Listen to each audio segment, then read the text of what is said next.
Кутман кечиңиздер менен урматтуу телекөрүүчүлөр, назарыңыздарда нарын жаңылыктардын кезектеги чыгарылышы, аны мен Наргиза Жуматил кызы тааныштырам. Ат башыдагы архитекторлор жаңы имараттуу болушту. Жер бөлүнүп, атайын өзүнчө имарат курулуп бүгүнкү күндө ишке берилүүдө. Дин тутуу бул жоопкерчилик. Якын инкар агымындагы 30тан ашык адам салттуу ислам багытын карманууга макул болду. Кол алыштырып, ушундай бир жакшы чараны кылдык. Муз үстүндөгү таймаш. Хоккей мелдешинде 14 команда чогулду. Жеңдик, Кудай буйрса.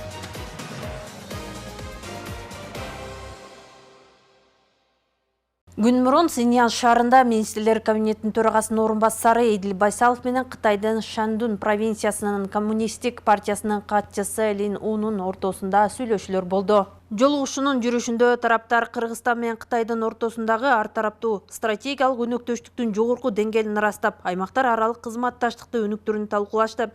Кыргызстандын аймактары менен Шандун провинциясынын өнөктөштүгүнүн маанилүүлүгү белгиленди. Эдил Байсалов практикалык кызматташууну активдештирүү, анын ичинде чакан жана орто бизнести колдоо үчүн Кыргызстанда жаңы өндүрүш ишканаларын түзүү маселелерин көтөрдү.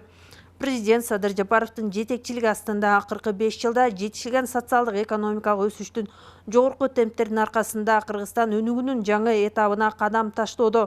Бүгүнкү күндө өлкө жетекчилиги тарабынан өндүрүшкө жаңы технологияларды массалык түрдө киргизүү, экспортко багытталган өнөр жай ишканаларын ачуу, жаштар үчүн жаңы жумуш орундарын түзүү милдети коюлган.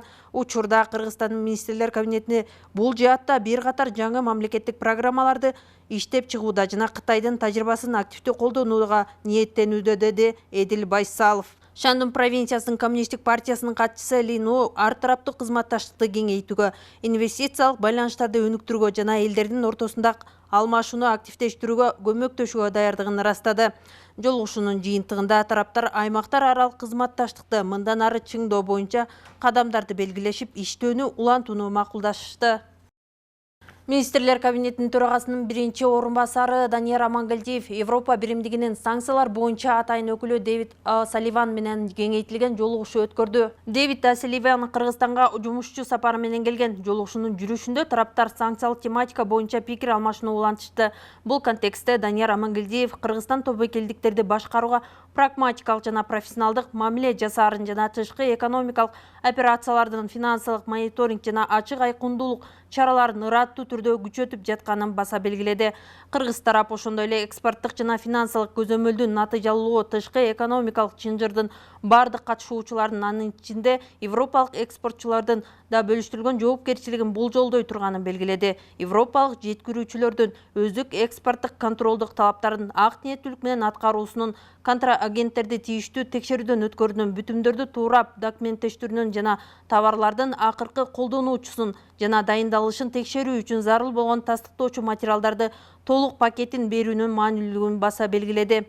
Финансы секторунун ишине өзгөчө көңүл бурулду. Кыргыз тарап коммерциялык банктардагы контролдук механизмдерди күчөтүү боюнча практикалык кадамдар жөнүндө маалымат берди. Анын ичинде операциялык комплекстүү текшерүү жана талаптарды бузуу коркунучун алып жүргөн транзакцияларды бөгөттү. Ошол эле учурда Кыргыз тарап тобокелдиктерди баалоонун түшүнүктүү жана ачык айкын механизмдерин түзүү зарылдыгын, анын ичинде тобокелдиктерди баалоонун бирдиктүү критерийлерин, макулдашылган жол жоболорду жана өз убагында пикир билдирүүнү, ошондой эле чечимдерди кабыл алуу, андан кийинки иш-аракеттерди координациялоо үчүн ишенимдүү, текшерилген жана актуалдуу маалыматты пайдалануунун маанилүүлүгүн баса белгиледи.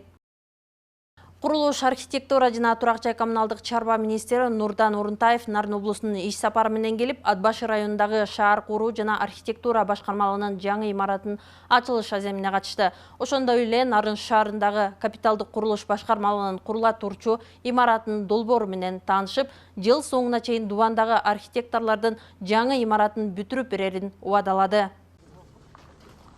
Ат башынын ак өргө конушунун көркүн ачкан бул жаңы имарат райондук шаар куруу жана архитектура башкармалыгы үчүн салынып пайдаланууга берилди. Аземге курулуш, архитектура жана турак жай коммуналдык чарба министри Нурдан Орунтаев, жергиликтүү бийлик өкүлдөрү, айыл тургундары жана мекеменин жааматы катышты. Садыр Нуркожо Жапаровдун атайын тапшырмасына ылайык биз бир нече социалдык объектилерди курдук.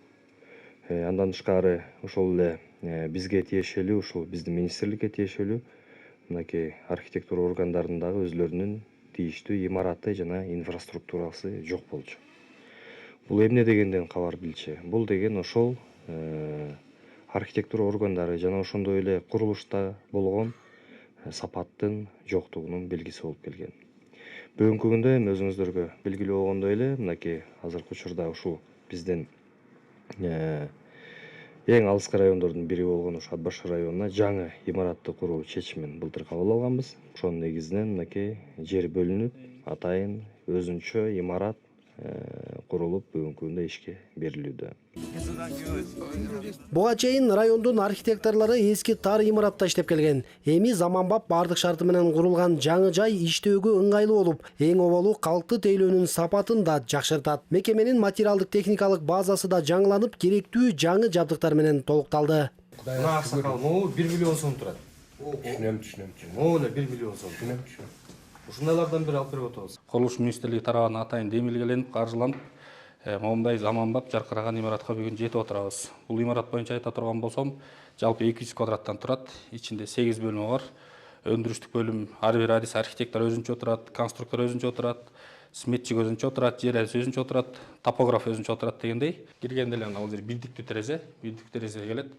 Өзүнүн арызын жазат, кайрылууларды ушул жерге таштайт. Ушул жерден жетекчиликке жетет, жетекчиликтен виза салынып, анан ушул жерден тапшырмалар берилет да. Бул жерде архив бар, бул жерде күтүү залы да бар да. Алдыда мына ушул имараттын жанынан 1 гектардан ашык жер аянты бөлүнүп, анда мамлекеттик жана муниципалдык калкты тейлөө мекемелери үчүн дагы жаңы имараттардын курулушу пландалууда. Элге ыңгайлуу шарт түзөлү деген ой болуп атат. Антпесе бири бул четте, бири бул четте болуп туруп, элдин барып келүүсүндө элге мындай кызмат көрсөтүүдө кыйынчылыктар жаралып келген эл үчүн. Социалдык жактан коргоо кызматы, мамлекеттик архив, нотариус кызматын, ошол эле салык кызматын, кадастр, ушул сыяктуу элге күндө элге кызмат көрсөтүп аткан мекемелердин бардыгын биз мына ушул жерге атайын генералдык пландын негизинде көчүрүп чыккан жатабыз да. Курулуш министри Нурдан Орунтаевдин иш сапары Нарын шаарында уланды. Бул жакта Нарын облустук капиталдык курулуш башкармалыгынын жаңы курула турчу имаратынын долбоору менен таанышты. Бул 3 кабаттан турган имарат биринчи этажына региональный архитектура жайгашат, экинчи этажына районный архитектура жана ГАСК, ал эми үчүнчү этажына ушул Нарын облустук капиталдык курулуш башкармалыгынын кызматкерлери. Имараттын аянты 950 квадрат. Кудай буйрса ушул 26-жылдын этеги менен имаратты эксплуатацияга берип, баарыбыз ошо имаратка киргене турган болуп атабыз да. Белгилей кетсек, Теңир Тоо жергесинде учурда жалпы 150-гө жакын социалдык мекемелердин курулушу жигердүү жүрүүдө. Норуз Аблаев, Жолдошбек Курманбеков, Нарын жаңылыктары. Дини бөлүнүп жарылууга жол бербей, ислам динин туура багыттары менен иш алып баруу максатында Нарын облустук казияты тарабынан дин жолунда жүргөндөргө түшүндүрүү иш чарасы өттү. Анын жыйынтыгында якын инкар дини агымында жүргөн 30-тан ашык адам идеяларынан баш тартып, казият уюштурган окууларга катышып, ислам динин туура багыттарын карманууга макулдук беришти. Өтөгө жек көрүүнү чыгарып салышыбыз керек экен. Мейли ал кошунаңызбы, мейли иниңизби, мейли тууганыңызбы, мейли досуңузбу, ким болбосун. Ислам дининдеги ханафи мазхабын карманууда, амал кылууда катачылыкка жол берген жарандарыбыз бар. Андай адамдар дини адашуулардын айынан Кыргыз Республикасынын мыйзамдарына туура келбеген, якын инкар өңдүү агымдарга кирип кетишкен. Бүгүн Нарын облустук казияты тарабынан жамааттар ортосунда бөлүнүп жарылууну токтотуп, бир гана муфтияттын талабын аткаруу максатында түшүндүрүү иш чарасы өткөрүлдү.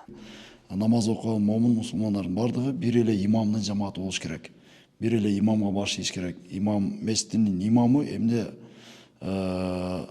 эмнени айтса ошону жасаш керек деп ошол нерсеге чакырып атабыз. Бир кол алыштырып ушундай бир жакшы чараны кылдык. Мындан ары бөлүнүп жарылбай бир муфтияттын жамааты дедиртип ушул бир жамаатка баш ийген, бир муфтиятка баш ийген жамаат кылуунун аракетин көрүп жатабыз. Мисалы бир жамаат келсе бир мечитке, муфтияттын кагасын көтөрүп келген. Мына бул Нарын шаарынын тургунумун деген жаран өзүн түздөн түз якын инкар диний агымынын мүчөсүмүн деп эсептебейт.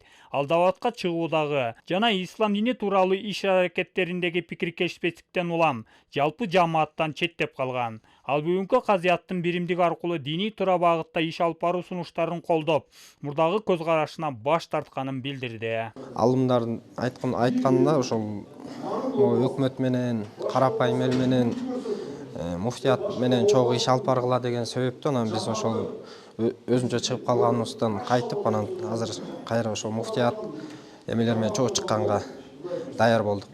Ошол кайттык, ошол муфтият менен, казият менен, имамдар менен. Мындай окуу сабактар буга чейин Ат башы районунда өтүлгөн. Бул жолу Нарын шаарында ишке ашты. Ага катышкан дин жолунда жүргөн адамдар диний бөлүнүүгө жол бербөө бүтүмүн чыгарышты. Анын натыйжасында Ат башы жана Нарын шаары боюнча туура эмес жолдо жүргөн 30дан ашык адам өз идеяларынан баш тартып, казият менен биргеликте окууларга катышып, Кыргыз Республикасынын мыйзамдарын аткарууга макул болушту. Жамааттан уюмдан чыктык, биз өзүбүз тобо кылдык, жалпы элдин арасында, мамлекеттин астында.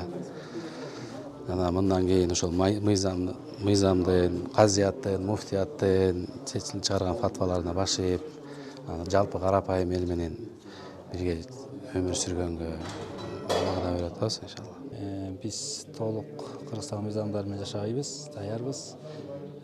Бул жолдон, якын инкар деп аталган жолдон кайттык. Толук муфтият негизинде, муфтият тартиби менен, жалпы мусулман эл менен чогуу бирге жашашка даярбыз. Иншалла муфтиятка баш ийебиз толук, өкмөткө баш ийебиз. Ынтымакчылыкта мечитке келип амалдар кылганга даярбыз. Президенттин Нарын облусундагы ыйгарым укуктуу өкүлчүлүгүнөн алынган маалымат боюнча, диний экстремисттик уюм деп табылган Хизбут Тахрир, якын инкар жана салафизм агымдарына азгырылган 58 жаран расмий каттоого алынган. Бул жолугушуулар дал ушундай жарандарды жаман жолдон чыгарууга багытталган. Башкалардын дагы ага аралашууна бөгөт коюу максатында кийинки окуу баяндар Актала, Кочкор жана Жумгал райондорунда уланмакчы.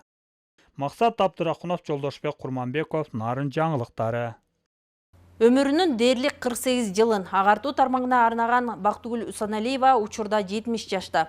Азыркы тапта Жумгал районундагы Шатман Садыбакасов атындагы орто мектебинде математика сабагынын мугалими. Окуучулардын сүйүктүү эжекейи буга чейин жүздөгөн окуучуларга билим берип, тажрыйбасы башкаларга өрнөк. Алыскы аймактагы каармандан кесиптешим Жазгүл Усубалиева кабар алып келген. Саламатсыздарбы? Жарым кылым убактысын агартуу тармагына арнаган Бактыгүл Усаналиева өз айылынын ардактуу мугалими. Учурда 50 мугалимге устат болуп, жүздөгөн окуучуларга үлгү. Акыркы жылдары мектеп имараттарынын жаңыланып, жаңы шартта иш алып барып жатканына ыраазы. Мектебиз ушул жаңырып, канча жылдан бери эски мектепте үшүп шишип, балдарыбызда үшүп иштеп жүрчү элек. Ошол канча жылдан бери 2-3 жыл болуп калды го, ушундай жапжаңы мектепте, заманбап мектепте иштегенибизге абдан сүйүнүп атабыз. Болбосо былтыр дагы кетсемби деген ниет кылсам, дагы математика жетишпей калып калдым. Анын үстүнө уулум менен иштегим келет да. Ардактуу мугалим азыр 70 жашта болсо дагы башкалардан кем калбай билим берүүнүн санарип тутумунда мыкты өздөштүргөн. Бул багытта окуучулардын билимге болгон кызыгуусун жогорулатып, изденүүнүн аракетинде. Электрондук күндөлүк ачып беришкен. Ошол электрондук күндөлүк менен иштөө аркылуу балдардын билими бааланат да. Бул абдан эле мугалимдер үчүн абдан жеңилдик болуп калды. Министрлик талабынан бул атайын берилген стимул болду. Айрыкча жаштар үчүн аябай жакшы болду. Агартууда дээрлик 50 жылдык тажрыйбасы бар мугалимден кесиптештери кеп кеңеш алып, окуучулары да ардактап турушат. Учурда ден соолугуна карабастан окуучуларын сынактарга даярдап, мектепке салымы чоң. Ушунча окуучуну тарбиялап, өстүрүп, өзүнүн баягы эмгеги менен таанылып келатат. Ошол эжеге да ыраазычылык билдиребиз. Өзүнүн ден соолугуна карабай дагы ушул биздин мектепте математика мугалимдери азыр чындыгында жок, жетишсиз. Ошол карабай эмгектенип келатат. Сыймыктуу мугалимибиз деп биз Бакын эже менен сыймыктанабыз. Сабак берген класстарында дагы окуучулары математикадан жакшы билим алып, ушу математика боюнча түшүнүктөрү абдан жакшы. Эже бир да сабагын калтырбайт, дайыма аябай берилгендик менен, жоопкерчилик менен өтөт ар бир сабагын. Жакшы калгыла балдар. Жакшы калгыла. Окуучулардын сүйүктүү эжекейи, аракети жана кесибине болгон жоопкерчилик менен айылдын ардактуу мугалими боло алды. Анын ар бир окуучусу жана шакирттери каарманыбыздын кесибинин табылгалары. Мен 10-11 класстарга берем да азыр. Азыр көбүнчө мен бир жерге мектепке калып калган себебим дагы ошол 11 классты 5 класстан баштап 11 класска чейин алып келдим. Эми ошолорго ОРТдан азыр даярдап атам. Күнүгө тапшырма беребиз да. Күнүгө тапшырма беребиз, консультация өтөбүз. Ошол тапшырманын 50%-ин эң мыкты деген балдар араң аткарып келет. Демек үйдө мүмкүнчүлүк бар, бирок балдардын убактысы жок да. Жазгул Зубалиева, Жеңиш Абдылдаев, Нарын жаңылыктары, Жумгал району. Сабак өтүп келдим. Алтындарым десе. Жумгал районунун алыскы Байзак айылында унутта калып бара жаткан байыркы өнөр бүгүн да жашап келет. Атадан балага мурас болуп өткөн така чабуу өнөрүн улантып, элет шартында чакан киреше таап жаткан жергиликтүү уста бар. Ал Жаныбек Токонбаев темирди отко кактап, эмгеги менен оокат кылган өнөрөсү тууралуу кийинки материалда сөз болот. Жумгал районунун Байзак айылынын тургуну Жаныбек Токонбаев атадан калган байыркы өнөр така чабууну ардактап, бүгүнкү күндө аны кайрадан жандандырып келет. Каармандын бул ишке болгон мамилеси жөн гана кесип эмес, аны ата-бабанын аманаты катары кабыл алат. Атасынын колунан үйрөнгөн бул өнөр бала кезинен бери анын жүрөгүнө сиңип, убакыт өткөн сайын тажрыйбасы арткан. Темирди отко кактап, балка менен чаап, андан жарактуу така чыгаруу чоң чыдамкайлыкты, тактыкты жана чеберчиликти талап кылган эмгек. Мынакей моорекил орус така, кышкы така деп коет да, бул тайгаланбаш үчүн ушундай кышында орус така чабылат. Жайдын күнкү болсо жорго така деп айтылат, анда бул ортосу жок болуп, бул эки эле эмеси айтылат да, ошону жорго така деп коет. Андан кийинкиси жалпак така деп айтылат. Эми алар болсо кунаан тайларга чабылат, багы буту кичирээктен. Чоңдорго деле чабылат, бирок үлүктөргө да. Жорго болсо жорго така деп унусу жок чабылат. Бул болсо негизи кышкы така. Үчкө бөлүнөт. Бул мисал үчүн моорекил арматура 16 арматурада калын, кышкыга ылайыктуу. Моорекилиси болсо, унусу болсо 14 арматура. Бул кичине ичкерээк. Элет жеринде жумуш табуу оңой болбогон шартта Жаныбек мырза ата кесипти унутпай, аны чакан киреше булагына айланта алган. Айылдагы малчылар анын колунан чыккан сапаттуу такаларын кезекке туруп алышат. Биз барган учурда коңшусунун буйрутмасын жасап жатыптыр. Элет жеринде Жаныбек окшогон усталардан чанда кездешет. Жаныбек бардык темирдин бардык түрлөрүнөн жеке эле така чаппайт, мык соспойт, башка дагы көп түрлөрүн айыл ичинде айыл чарба техникаларынан дагы радиатор немелери жыртылып, неме болуп калса сварка, ошолордун баарына тең жардам берип айыл элетинин ичиндеги. Унутта калган өнөрдүн ээси така чабууну үйрөнөм деген жаштар бар экенин айтты. Бирок аны кызыгып чын дили менен сабак алам дегендер жокко эсе экени өкүндүрөт. Буну деген мен негизи чоң атам, түк чоң атам уста экен. Андан атам үйрөнүп, анан атамдан мен үйрөнүп калдым да. 8-класстан баштап үйрөнө баштадым. Буга кире турган жабдыктар болсо, биринчиден кычкаш, анан кийин бул чоң балка дейт мунусун. Ушу менен неме болот, анан бул могу ортолорун кезгенге бул кескич колдонулат. 4 аспап колдонулат да буга.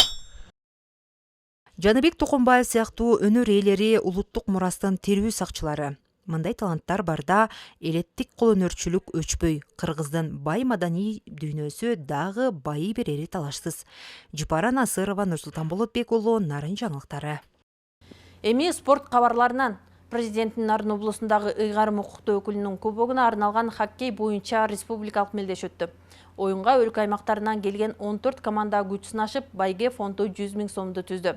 Таймаш дээрлик 3 күнгө созулуп, анда 9-10 жаштагы жана 16 жаштан жогорку курактагылар ардагер оюнчулар күч сынашты. Баш байгени кайсы команда багындырды? Алдыдагы материалда күбө болосуздар. Кылымбек Мансурали уулу Бишкек шаарынын тургуну. Ал бүгүнкү мелдешке Локомотив командасынын курамында катышты. Атаандаштарынан алдыга озуп чыгып, финалдык беттеште ишенимдүү 7-1 эсеби менен жыйынтыктап, бүгүнкү кубоктун жеңүүчүсү аталды.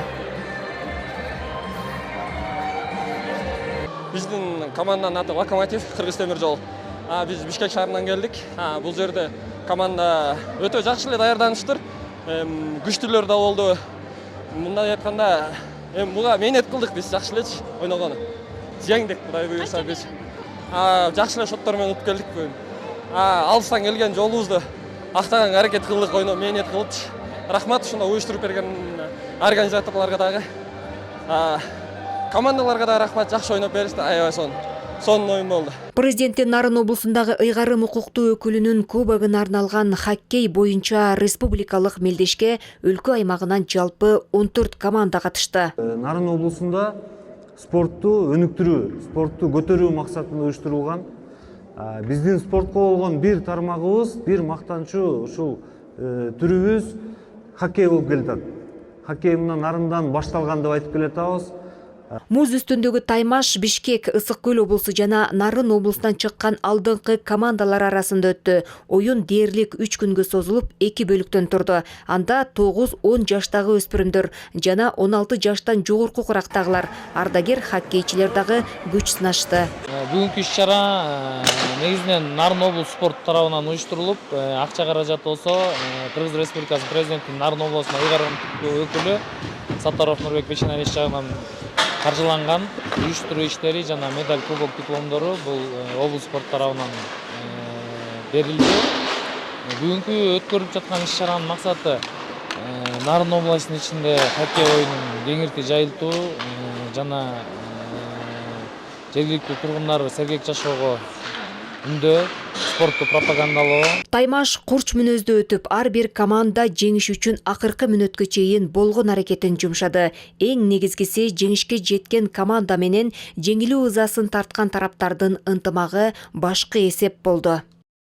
В целом по турниру жалпысынан турнирдин уюштурулушу жана атаандаш команданын оюну абдан жакты. Тилекке каршы жарым финалда жана 3-чү орун үчүн болгон беттеште утулуп калдык. Тажрыйбалуу оюнчуларга каршы ойнодук. Аларга рахмат. Өз балдарым жакшы аракет кылышты, коюлган милдеттерин аткарышты. Бир аз жетишпей калды. Эми Бишкекке барганда дагы иштейбиз.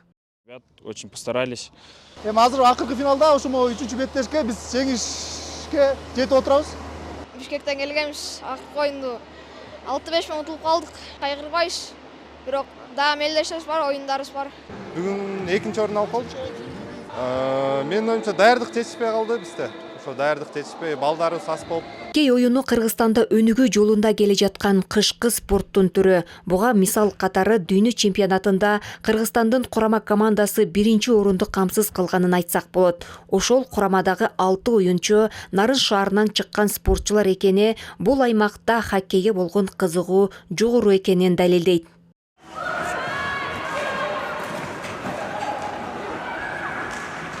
Бул мелдештин байге фонду 100 000 сом болуп, ал президенти Нарын облусундагы ыйгарым укуктуу өкүлү тарабынан берилди. Баш байгени Бишкек шаарынан келген Локомотив командасы камсыздап 35 000 сом менен сыйланса, экинчи орунду Нарын шумкарлары 20 000 сом, ал эми 3-чү орунду Минкуш командасы багындырып 10 000 сомду камсыздашты. Мындан сырткары юниор командалары да акчалай сыйлыктар, медалдар жана дипломдор менен сыйланышты. Гүлбөбө Жанышбекова, Нурсултан Болотбек уулу, Нарын жаңылыктары. Ушун менен Нарын жаңылыктарынын кезектеги чыгарылышы соңуна чыкты. Кийинки берүү аркылуу амандашканча сак саламатта туруңуздар.